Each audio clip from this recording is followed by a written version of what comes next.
سلام كم يتخونوا زخبركم تعذبتنا نهلوم علت حيزنا لكم زغربنا زيناتنا باخم نبلو سناي مكتال كون لكم يمنام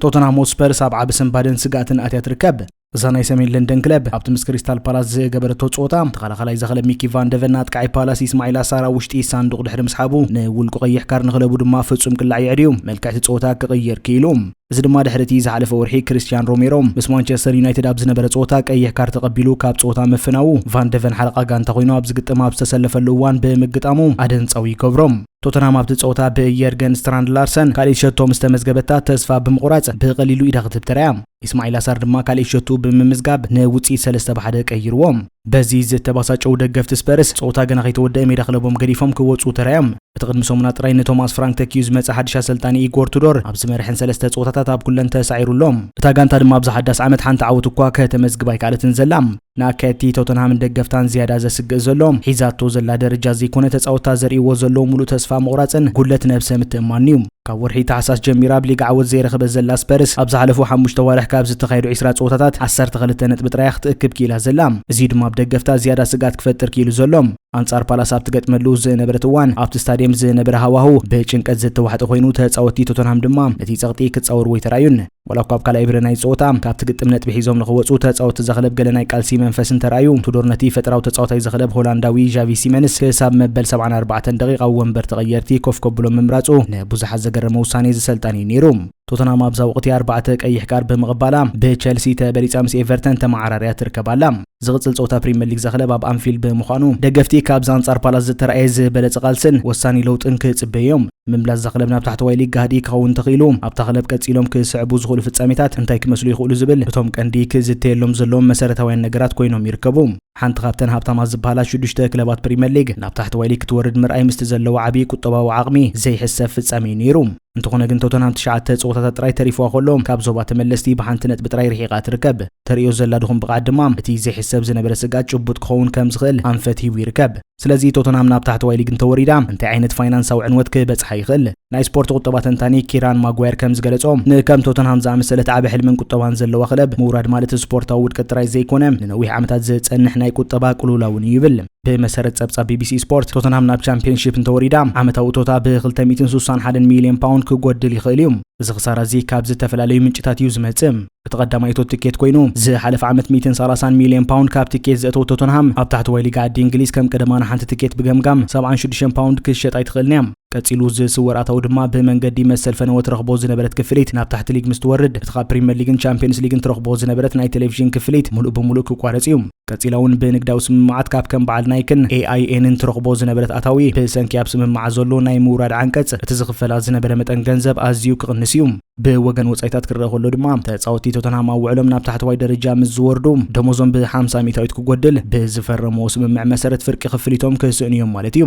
እዚ ንወጻኢታት ደሞዝ ካብ 276 ሚልዮን ናብ 138 ሚልዮን ፓውንድ ከውርዶ ይኽእል እዩ እንተኾነ ግን እቲ መዓልታዊ ስራሓት ናይ ስታዲየምን ደሞዝ ናይቶም ልዕሊ 800 ዝበጽሑ ቆምቲ ሰራሕተኛታትን ከም ቀደሙ ስለ ዝቕጽል እቲ ቁጠባዊ ጾር ከቢድ ክኸውን እዩ ናይ ቅድም ተጻዋታይ ዘኽለብ ዝነበረ ጋረስ ቤል ብዛዕባ ዝስጋት ክዛረብ ከሎም ተቐዳማይ ጸገም ገንዘብ ምዃኑ ክገልጽ ከሎም ቶተንሃም ወትሩን ኣሽቱ ተጻወቲ ገዚኣ ከዓብዩ ካብ ምጽባይ ወጻኢ ከም ካልኦት ዓበይቲ ክለባት ላዕለዋይ ደረጃ ዘለዎም ተጻወቲ ክትዕድግን ውርያት ተጻወቲ ከተፈርምን ድፍረት ኣይረኣየትን ኣብዚ እዋን እዚ ብሉጽ ተጻዋታይ ንምርካብ 80 ወይ 100 ሚልዮን ፓውንድ ከተውፅእ ኣለካ ቶተንሃም ግን ነዚ ፋይናንሳዊ ስጋት እዚ ክትወስድ ፈቃደኛ ኣይኮነትን ክብል ንኣካየት ዘኽለብ ይነቅፍ እቲ ዝዓበየ ሕቶ ዝእዋን ቶተንሃም ኣብ ዘን ዝተረፋት 9 ጾታታት ነብሳ ድሒና ካብ ዝኽግለጽ ዝጸንሐ ዓቢ ቁጠባውን ስፖርታውን ውድቀት ክትወጽእ ትኽእል ዶ ዝብል እዩ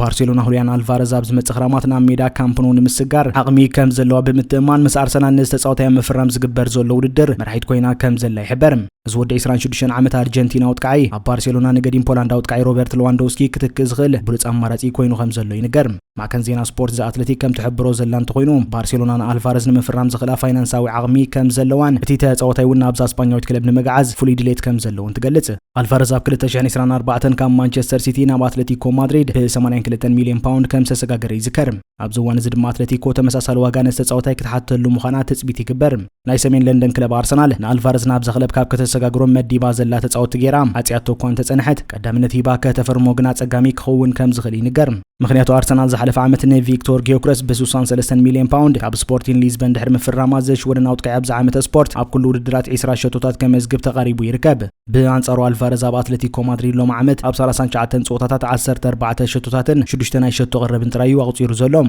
ስለዚ አርሰናል ካብ ጊዮክረስ ዝዋሕደ ሸቶን ዘመዝገበ ተጻዋታይ ዳግማይ ልዕሊ 80 ሚልዮን ፓውንድ ከተውጽእ ፋይናንሳዊ ስለሞጎት ከም ዘይብሉ ይሕበር ዳይሬክተር ስፖርት አርሰናል አንድሬ ቤርታ ግን ዝተፈላልዩ አማራጺታት ይርኢ ከም ዘሎን ኣብ ዝመጽእ ክረማት ንመስመር መጥቃዕቲ ዘኽለብ ከሕይል መዲቡ ይሰርሕ ከም ዘሎን ይሕበር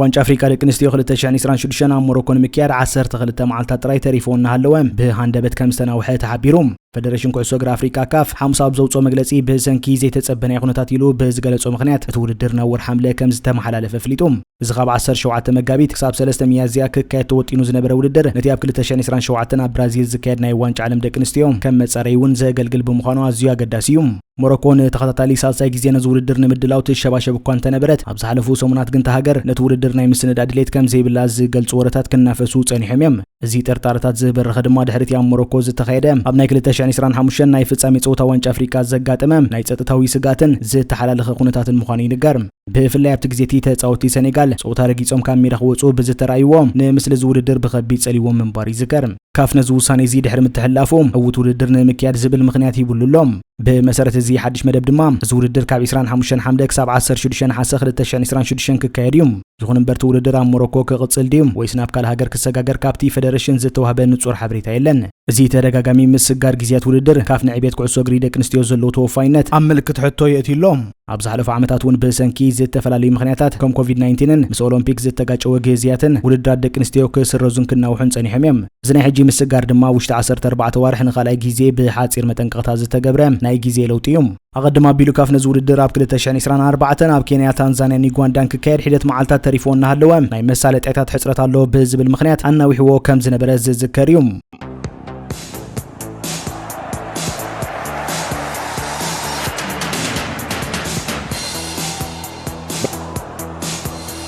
ፕሬዚደንት ሕቡራት መንግስታት አሜሪካ ዶናልድ ትራምፕ ኢራን ኣብ ዝናይሎ ምኽራማት ዋንጫ ዓለም 2026 ምስታፋ ይኹን ምብኳራ ከም ዘየገድሶ ገሊጹ ትራምፕ ነዚ መግለጺ ክህብ ዝኻለ እታ ሞንጎ አሜሪካን እስራኤልን ብሓደ ወገን ኢራን ድማ በቲ ካልእ ወገን ዘሎ ወተሃደራዊ ግጭት እናገደደ ኣብ ዝኸደሉ ዘሎ እዋን እዩ ትራምፕ ምስ ፖለቲኮ ኣብ ዝገበሮ ቃለ መሕተት ኢራን ኣብ ዝውድድር ክትሳተፍ ድያ ክትሳተፍን ኣይገድሰንን እዩ ንሳ ድሮ ዝተሳዕረት ሃገር ይኽብል ንኢራን ከናእሳ ተሰሚዑ ኢራን ተኸታታሊ ራብዓይ ግዜን ዋንጫ ዓለም ክትሓልፍ ዝኽኣለት ሃገር ኮይና ናይ መጀመርታ ጾታ ምስ ኒውዚላንድን ቤልጅየምን ኣብ ሎስ አንጀለስ ናይ መወዳእታ ናይ ምድብ ጾታ ድማ ምስ ግብጺ ኣብ ሲያትል ከተካይድ ምዃና ወፂኡ ዘሎ መደብ ዋንጫ ዓለም ይሕብር ይኹን እምበር ኣብቲ ዞባ ዘሎ ወተሃደራዊ ጸቕጢ እናገደደ ብምኻዱ ኣብ ቦምበር ፌደሬሽን ኩዕሶ እግሪ ኢራን መህድታጅ ሃገሩ ናብቲ ውድድር ስታፊያ ምልክት ሕቶ ኣትዮም ዘሎ ኣመልኪቱ ነይሩ ታጅን መደበር ቲቪ ኢራን ኣብ ዝሃቦ ቃል ኣብዚ እዋን እዚ ብዛዕባ ዋንጫ ዓለም ብተስፋ ምሕሳብ ካብ ትጽቢትና ወጻኢ ብምባል ብሰበስልጣን ስፖርት ሃገር ዝውሰድ ስጉምትን ተሃልዩ ምስ ግዜ ሪኦም ክውስኑ ምዃኖም ገሊጹ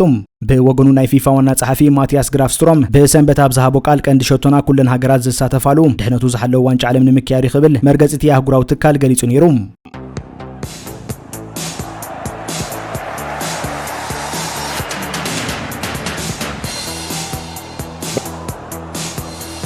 ሃሪኬን ኣብዚ ዓመት ካብ ዝተኻየዱ ናይ ጀርመን ቡንደስሊጋ ጾታታት ንመጀመርታ ግዜ ዓርቢ ባየር ሙኒክ ምስ ቦሩሲያ ሞንቸንግላድባኽ ኣብ ትገብሮ ግጥም ከም ዘይስለፍ ተረጋጊጹ ዝውድ 32 ዓመት ሓለቓ ጋንታ ዓዲ እንግሊዝ ኣብ ግሩፕ ዘጋጠሞ ፎኪስ ማሴትዩ ካብ ሜዳ ክርሕቕ ተገዲዱ ዘሎም ኬን ኣብ 2025-26 ናይ ውድድር ዓመት ስፖርት ኣብ ኩሉ ባየር ሙኒክ ዘካየደቶም 24 ናይ ሊግ ጾታታት ተሰሊፉ 30 ሸቶታት ብምቁጻር ናይ ሊግ ላዕለዋይ መዝጋቢ ሸቶ ኮይኑ ይመርሓሎም ኣሰልጣን ባየር ሙኒክ ቪንሰንት ካምፓኒ ብዛዕባቲ መጉዳእቲ ክገልጽ ከሎም ከቢድ ኣይኮነን ብምባል ተቐዳማይ ኣጥቃዕ ጋንቱ ባየር ነቲ ኣብ 10 መጋቢት ምስ ኢጣልያዊት ክለብ አትላንታ ተካይዶ ናይ ቻምፒየንስ ሊግ ናይ መበል 16 ዙር ቀዳማይ እግሪ ጾታ ብቑዕ ኮይኑ ከርክብ ተስፋ ከም ዘሎ ኣፍሊጦም ባየር ሙኒክ ዝሓለፈ ቀዳም ንቦሩሲያ ዶርትሙንድ 3-2 ድሕሪ ምስዓራ ኣብ ላዕለዋይ ደረጃ ሰሌዳ ናይ 11 ነጥቢ ፍልልይ ፈጢራ ትርከብ ኣብቲ ጾታ ሃሪኬን 2 ሸቶታት ብምምዝጋብ ኣብ ኩሉ ውድድራት ናይ ዛወቕቲ ዘመዝገቦም ሸቶታት ናብ 45 ኣደይቦ ይርከብ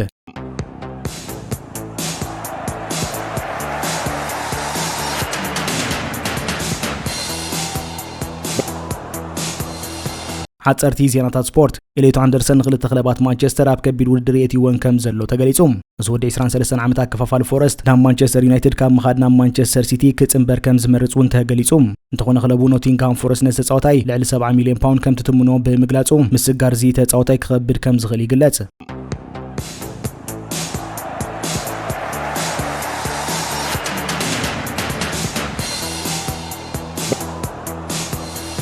ሓላፊ ዓለም ለኻዊ ኩዕሶ እግሪ ኖቲንግሃም ፎረስት ኮይኑ ቅድሚ ሂደት ኣዋርሕ ምስ ዘኽለብ ስርሑ ዝጀመረ ብራዚላዊ ኤዱ ጋስፓር ካብ ስርሑ ዝፋነወሉ ግዜ እናቐረበ ኣብ ዝኸደሉ ዘሎ እዋን ኖቲንግሃም ፎረስት ካብ ተኽለብ ክርሕቕ ከም ዝነገረቶ ተገሊጹ። እዚ ዳይሬክተር ግሎባል ስፖርት ኖቲንግሃም አንጻር ማን ሲቲ ኣብ ዘካየደቶ ናይ ፕሪምየር ሊግ ግጥም ዝርከቦም ንሰለስተ ተኸታተልቲ ግጥማት ዘኽለብ ኣብ ሜዳ ተረኺቡ ክዕዘቦ ይከኣለን ዘሎ። ኤዱ ብዘኽለብ ምፂሉ ዓበይቲ ዝኾኑ ለውጥታትን ኣብ መስርሕ ምስጋር ተፃወቲ ድማ ኣዝዩ ንጡፍ ተበግሶታት ክወስድ ዝተገብረሉ ትፅቢት ክምልስ ብዘይምኽኣሉ ምስ ግሪኻዊ ወናኒ ዘኽለብ ኢቫንጀሎስ ማሪናኪስ ክሰማማዕ ከም ዘይከኣለ ይግለጽ።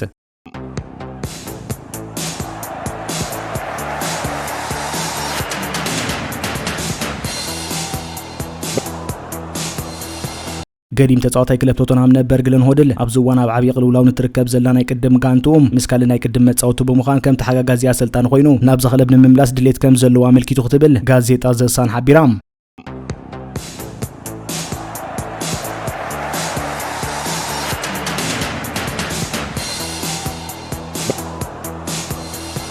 ዋንነት ባየር ሌቨርኩሰን ዝኾነ ተኸላኻላይ ክለብ ኣርሰናል ፒየሮ ሂንካፒየ ኣብ መወዳእታ ናይዚ ወቕቲ ብቐዋሚ ናብ ኣርሰናል ከም ዝጽምበር ተገሊጹ።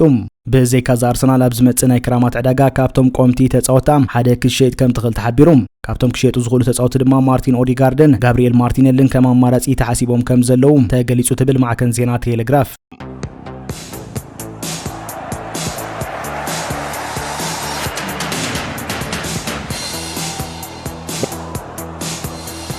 ነፍሊቶ ሁቦ ዘሎ ሳሙኤል አሚሳ ንምውና ናብ ዝካየድ ዘሎ ውድድር ኣርሰናልን ማንቸስተር ዩናይትድን ቸልሲን ነዚ ናይ ፉልሃምን ናይ ሃገራዊት ጋንታ እንግሊዝ ናይ ትሕቲ 19 ዓመት ተኸላኻላይ ሳሙኤል አሚሳ ንምፍራም ኣብ ብርቱዕ ዝኾነ ውድድር ተጸሚደን ከም ዝርከባ ማዕከን ዜና ዘ ቴሌግራፍ ሓቢራ።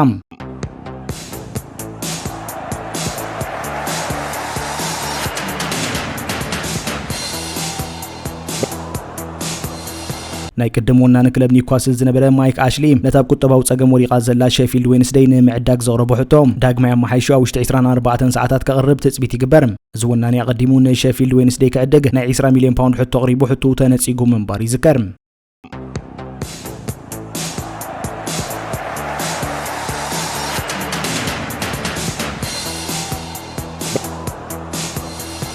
ምስ ኢንተር ማያሚ ኣብ ምጽዋት ዝርከብ ሊዮነል ሜሲ ደቂ ጋንቶን ነቲ ጋንቶም ኣብ ዝሓለፈ ወርሒ ታሕሳስ ንፈለማ እዋን ዝወሰደቶም ናይ ኣሜሪካ ናይ ሜጀር ሊግ ሶከር ሻምፒዮን ንምጽምባል ኣብ ዋይት ሃውስ ምስ ፕረዚደንት ዶናልድ ትራምፕ ተራኺቦም። እዛ ብዴቪድ ቤካም ትመሓደር ዘላ ክለብ ቀዳማ ዋሽንግተን ምስ ዲሲ ዩናይትድ ቅድሚ ምግጣማዩ እዚ ናይ ክብሪ ዕድመ ተገይርላ። ትራምፕ ብዛዕባ ኣሜሪካን እስራኤልን ምስ ኢራን ዘካይዶ ዘለዋ ወተሃደራዊ ግጭት እዋናዊ ሓበሬታ ድሕሪ ምሃቡ ንሜሲን ጋንቱን ኣብ ቅድሚ መራኸቢ ብዙሃን ቀሪቡ ከመስግኖም ተሰሚዑ። ትራምፕ ኣብ ዘረቡ ወዲ 19 ዓመት ወዱ ባረን ዓብ ደጋፊ ሜሲ ምዃኑ ድሕሪ ምግላጽ ስድራ ቤቱ ኣብ ልዕሊ ሜሲ ዘለዎም ኣድናቆት ክገልጽ ተሰሚዑ። ወዲ 38 ዓመት ኣርጀንቲናዊ ኮኸብ ተጻዋታይ ሊዮነል ሜሲ ዝሓለፈ ጥቅምቲ ውዕሉ ክሳብ 2028 ከም ዘናውሐ ይዝከር። ሜሲ ኣብ ታሪክ ሊግ ኣሜሪካ ንተኸታታሊ 2 ዓመታት ናይቲ ሊግ ብሉጽ ተጻዋታይ ብምባል ዝተሸለመ ቀዳማይ ተጻዋታይ እዩ። ትራምፕ ንሜሲ ልዮ መበል 47 ዋንጫ ወሲዱሎም። እዚ ድማ ኣብ ታሪክ ኩዕሶ እግሪ ዝለዓለ እዩ። ኣብ ዓለም ናብ ዝደለኸያ ጋንታ ክትከይድ ትኽእል ክንስኻ ንማያሚ ብምምራጽካ ከመስግነካ ይፈቱ ክብል ከሎ ቀጺሉ ድማ ናይ ቀደም ሰብ ስለ ዝኾንኩ ንፔለ ክጻወት ርእየ ንሱ ኣዝዩ ንፉዕ ነይሩ ንስኻ እውን ካብኡ ትበልጽ ኢኻ ብምባል ናይ ኩሉ ግዜ ብሉጽ ተጻዋታይ ዝብል ክብሪ ሂቦም።